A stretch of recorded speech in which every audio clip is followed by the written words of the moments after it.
Before I met Jesus, I didn't really understand why I would do the things I do, like why I would go to church or Sunday school. My whole family went to church our whole life, just growing up every Sunday. When I thought about God when I was little, he was this huge person in the sky that knew everything. I think I looked at God as a rule maker. I didn't look at him as a God who cared about me, but just as a God who cared about right and wrong. Church was really important in my family, and I accepted Christ, and I knew who he was since I was 8 years old. I always went to Vacation Bible School and was always plugged into Sunday school. I always just thought, oh, he loves me, and it's because I'm a good girl. Just some big, huge man sitting on some big old throne with a big old white beard. When I went to high school, I tried to be accepted by just people in general, finding that place or that thing that people knew me by. Sports made me happy. If I was playing well, I was so excited. I thought I was living the perfect life. In high school, I looked to success in school, in sports, for acceptance. I was searching and didn't really have an identity. And so I was constantly switching who I was and what I stood for. I liked having that name of the girl who plays soccer all the time. I was hopeless and just rock bottom all the time and just depressed, and I really didn't have anybody at all to turn to. The first time I went to YoungLife, I was intimidated. There were a lot of people there that I didn't know. They were running around tackling each other and being crazy. My favorite part is singing the songs at the beginning, because you can be awful singer and you just scream as loud as you can to your favorite songs, and everyone's just acting crazy and stupid around you too.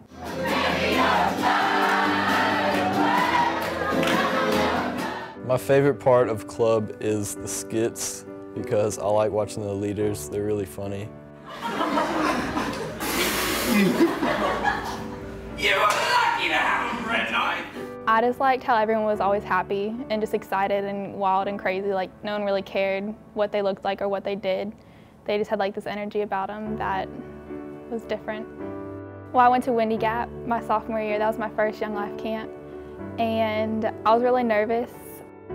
My favorite memory of YoungLife probably was at Windy Gap last year, and I had to go play some game with Chad Bowman, and we got really intense, and I beat him, and that was really awesome. When I went to Windy Gap, I heard a song called How He Loves. I've always not felt loved, and in that song God just showed me his love and how much he really does love me, and I felt the weight of my sin and weight of everything that happened, and his love outweighed it all, and in that moment it changed for me. Some things that I learned at YoungLife that I did not know about God before was just how loving he was and how forgiving he was. Yeah, I know two things. I know that one, I'll never be alone, and two, that there's someone who always loves me. I have learned that I'm a beautiful daughter of the Lord, and that I don't need to prove to the rest of the world that I am worthy. He thinks I'm worthy because of Christ. I knew that I wanted to be a YoungLife leader the day I got back from camp when I was in 9th grade. I thought, it is awesome that my YoungLife leader wants to ask me questions about my life and spend time with me. They are very patient and loving. I can call them anytime with a question or anything I'm dealing with. I love high school girls, and so I knew that I wanted to be a YoungLife leader, and I wanted to do the same thing for a few girls that my YoungLife leader did for me, and that was just love me. My YoungLife leader was probably the most loving man I've ever met. If I could pick one thing to be like Harrison, other than his good looks, I would want his love for other people, because Yeah, he just displays his love so openly. I knew I wanted to be a Young Life leader when I was graduating from high school, and just looking back and seeing how much of a great impact my leader had in my life.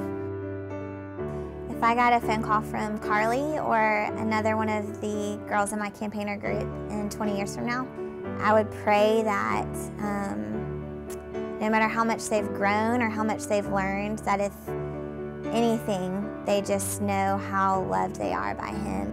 Wherever they are in life, whether they're fathers or husbands, or working in a business or whatever, that they are loving their wives and their kids and the people around them just like Jesus has loved them.